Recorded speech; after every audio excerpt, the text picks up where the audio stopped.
Hello, life path number 5. Welcome back to the Sapphire Spider Oracle channel. I hope you've been doing well.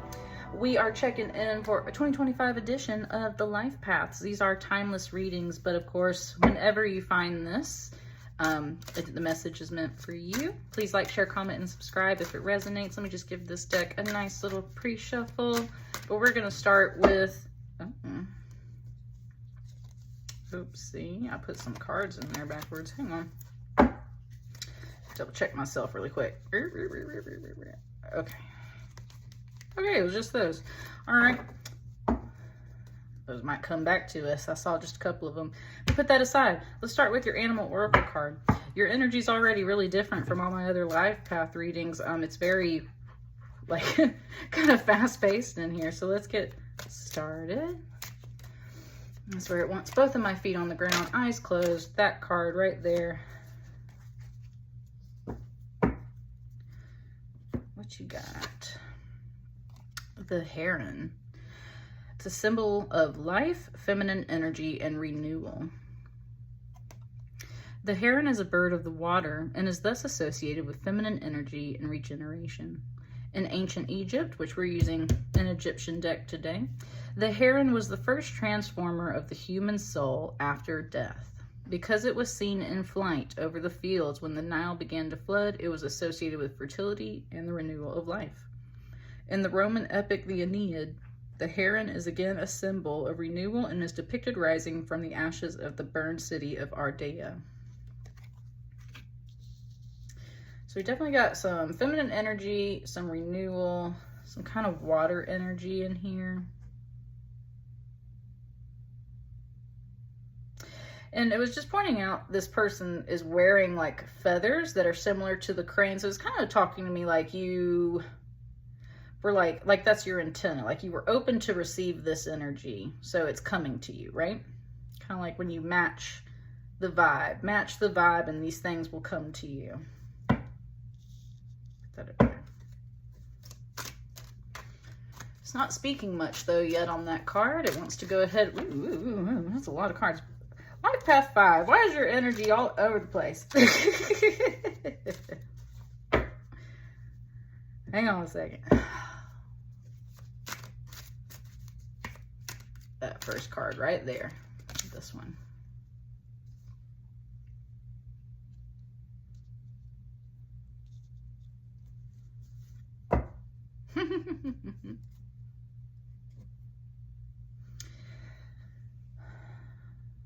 Okay.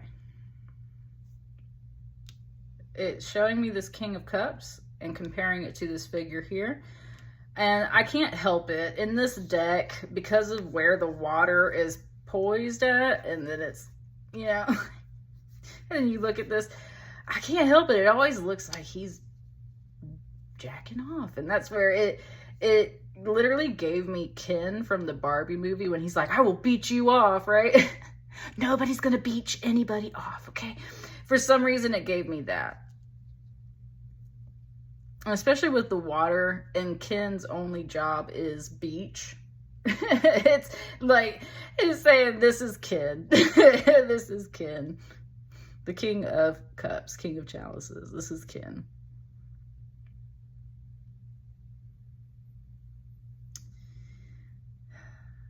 And that's the whole thing.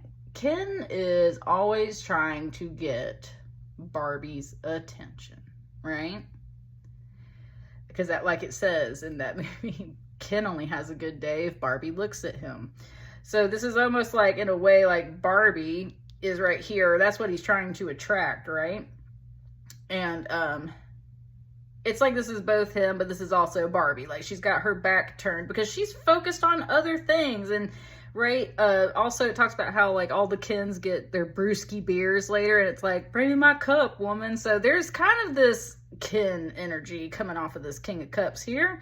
Somebody might be trying to get your attention, life path number 5, and if you are instead resonating with this person, it's kind of bringing up that comparison. You might be in a state where you're kind of like, you got that Ken energy where it's like, hey Barbie, like look at me. Hey Barbie, look at me. Hey. And the whole thing is maybe your energy isn't quite as positive as you think it is. So take that how that resonates. Let's get some more cards.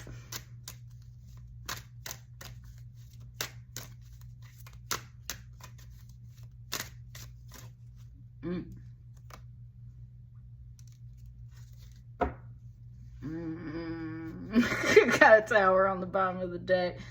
Let's see what these are.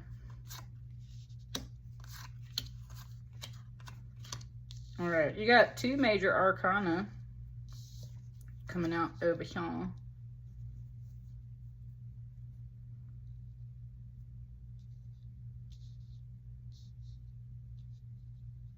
It almost wanted me to move some of these cards around right here though. So let me just kind of sit with how they are and let's see what they do.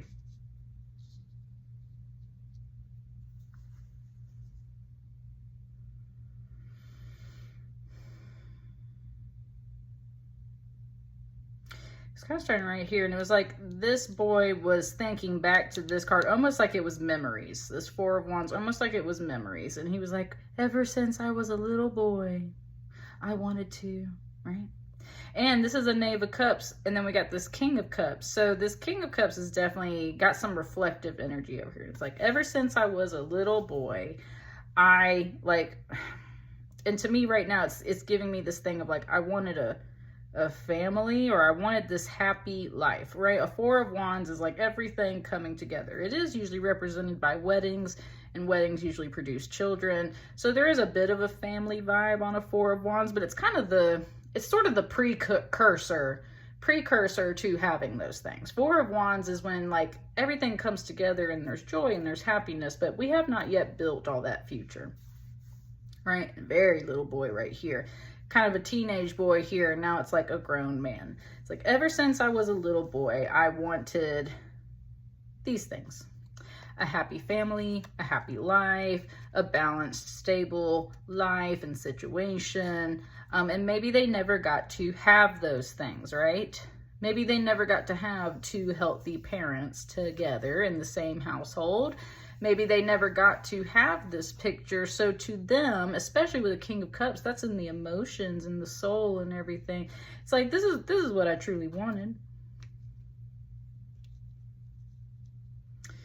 It's like, that's what I truly wanted ever since I was a little boy.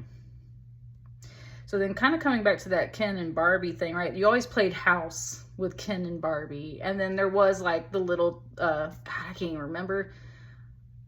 Oh my God, who was her little cousin or whatever? Anyway, right?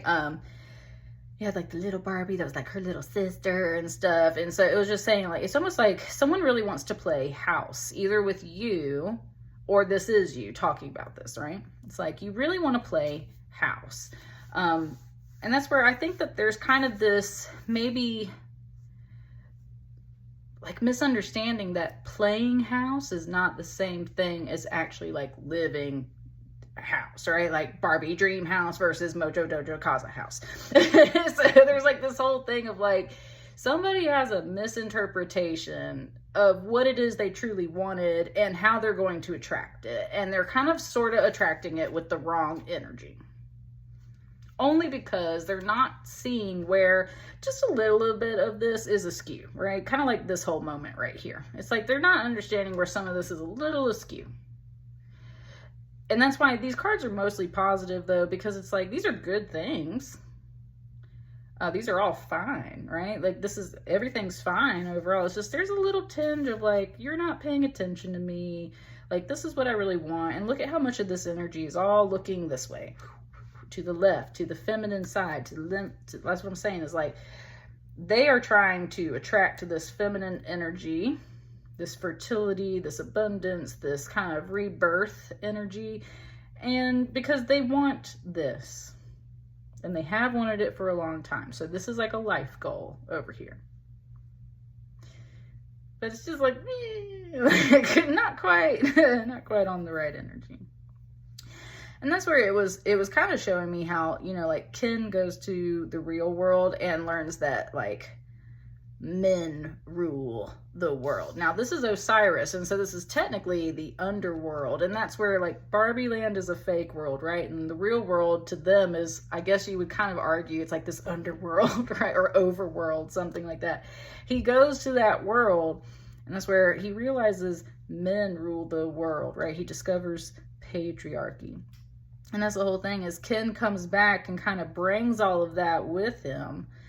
And it's just not quite the right thing. Meanwhile, in Barbie Land, women rule the world. That's where this is a woman, right? This is the goddess Nut, and this is the world card. And there's just a big difference over here in these two major arcana as to kind of like what that represents. Who really rules the world? What's more important? It's kind of debating between like numbers, and it's like, we're not even going to do that. These are both major arcana cards, right? And it's like, these are two separate worlds. It's like, this person is like living in a totally different world from possibly what they are trying to attract. So, and I think that's where it wanted me to rearrange these cards a bit. It wanted to sort of, I think, put the Hierophant over here. And it kind of wants to put the Four of Wands right there, I feel like.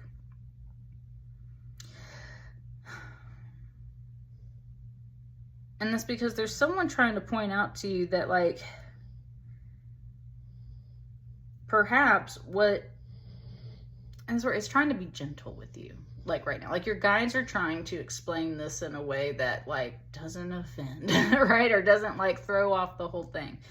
It's just trying to say like maybe what you've really more had in mind looks more like this. Now a Hierophant is like a spiritual person, but they're also a bit strict. They're like a pope, right? And this is the god Osiris. He rules the underworld. You don't just like, sorry if you can hear my dog. Right? Not everybody gets to go to the enjoyable part of the underworld. There's crime and punishment and weighing this stuff and like, you know, and you can get lost on your journey in the underworld and all these things. And that's where he is like that main father figure, kind of like knows the rules, knows how everything works. But right, there's these like crime and punishment and things like that. And not that those things don't exist in a feminine way. It's just pointing out specifically the masculine role and how it can be really strict with a Hierophant card, as well as like spiritually grounded and a really good guide. So there's just a big difference though.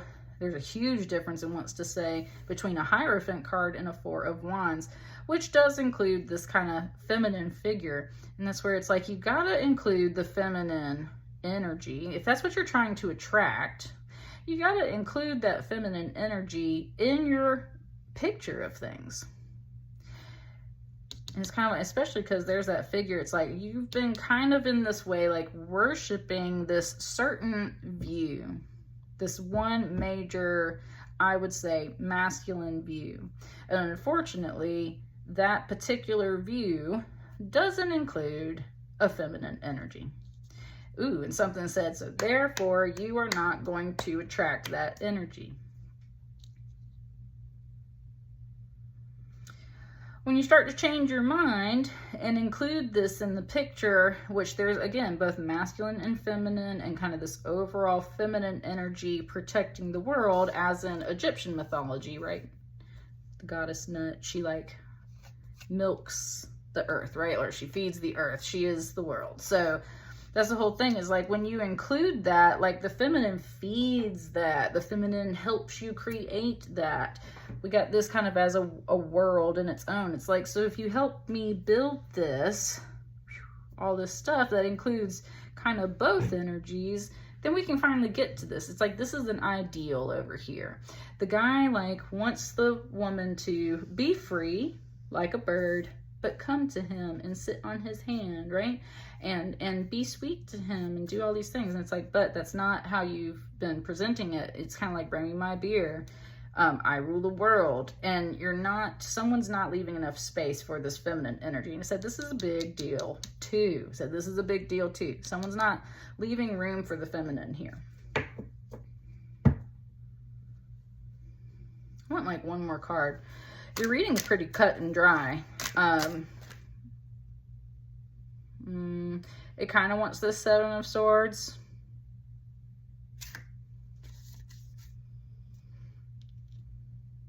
That's what I'm saying. The whole thing is like Ken sneaks off at one point when Barbie's gotten taken by Mattel and goes off and changes all the Barbie world. He shows up, and that Seven of Swords is kind of like stealing or thief or strategy and plan. And there's kind of both of that on both sides. This is just kind of that moment where it's like, yeah, there's definitely this kind of strategy and a plan here. Ooh, there was this masculine voice that just came and was like, the agenda of the Barbie movie, right? Relax. It is literally just a movie. They're just giving me that storyline here in these cards to kind of help separate that masculine energy and the feminine energy and kind of explain the dynamic of this reading. And that's the whole thing about that movie too. It's like, it's not a freaking agenda. Like, we're just trying to, in an artistic way, like make a show of what the wrong masculine energy is like versus the wrong feminine energy. How can they both rebalance those things and come together? It's just kind of focusing at this point about there's some kind of King of Cups, and they're kind of acting in that Ken way. And it's not that their points aren't valid. Ken's whole thing is he loves Barbie and he just wants to be with Barbie, but Barbie wants to go like live her life and do some other things. And that's where it's like, maybe we've just all had the wrong picture here, right? If this is what you wanted, you're not leaving space for the feminine, but maybe the feminine also wants to hold herself in a higher position that puts the masculine in a smaller role. And that's not exactly what you want. So is this even what you want? There's kind of this moment here where it's like, right, let's not, either party, like, let's not manipulate. Let's be straightforward. That's where it's like, there's this kind of come to Jesus meeting right here. It's like, let's be straightforward and let's talk about these things. And I like that. Okay, thank you. It was just talking about like how a healthy discussion can really help rebalance some of the situation. Like a healthy discussion. Seven of Swords, it always looks a little intense. But I'm really getting today off of this card that it's like, this is what needs to happen. We just need to have a conversation, right? There is strategy and plot there. It's like, don't try to manipulate things. Like, this is a discussion and a debate. Be open to someone kind of pointing out, like, you have the wrong view. The other person also needs to be open to that. You don't need to talk, right? You don't need to talk. Anything else for life path number 5? Anything else to wrap this up? Woo. Sorry, my dog is sleeping here by my feet. He keeps kicking the cabinet. What's this? Knight of Pentacles. Ooh. Okay. It wants to show back here on the back of this person's robe, there's kind of this pentacle. It's got another crane, more birds in it, right? But it's this circle. So it's like this Knight of Pentacles is this circle as well. It was kind of like, look, it said compromise. This Knight of Cups is a compromise. You got lots of cups in here. Maybe this figure comes through and figures it out after a talk. Maybe you figure it out after talk, whatever. Someone comes through with a compromise. And it's like, look, I can't give you exactly what you want. But remember that an Ankh, the symbol of the Ankh is both feminine and masculine together. Sorry, my phone was... There we go. It's the symbol of the feminine and the masculine together. And so that's the whole thing. It's like, look, I can't give you exactly what you want, but we can get really close. But we have to balance this. And that's where there's an apology. There's an invitation. There's a coming together here. And it's like, look, you like kind of in the sense of like, look, man, like I'm not doing this king stuff, which there is a bit of a political context. That's been coming through a lot of my life path readings lately. It's like, look, man, I'm not doing this king stuff. But if you want to be like my knight in shining armor, we can do that. And it's like, I got to have a little bit of that feminine life in my life if you want me to like be attracted to you. I don't do this masculine macho stuff. And that's where it's a symbol of both. So this Knight of Pentacles, I'm sorry, this is a Knight of Pentacles, not a Knight of Cups.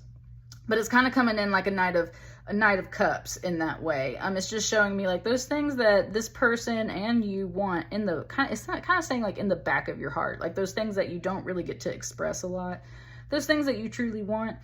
With a bit of compromise, those things can come through. And I think in this very real way. That's why it's a Knight of Pentacles. Now, this can involve an actual house. This could involve food and money, finances, right? And we're like, a lot of times men want to be the provider and a woman wants to have her own career. And it's like, look, like we can match these things, but it's just not going to be exactly what you want, because like I want a career of my own. I want a little bit of power of my own.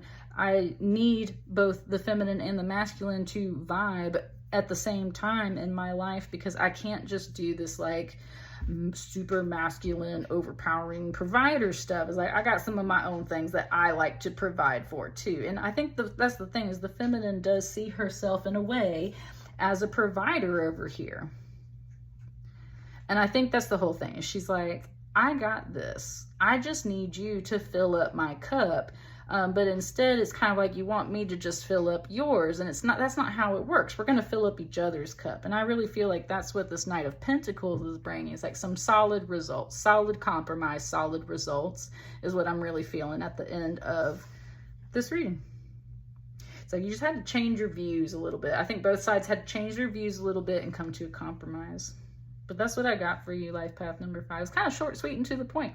Let me know how it resonates, you guys. I will see you on the next batch of readings. Thank you so much. Bye.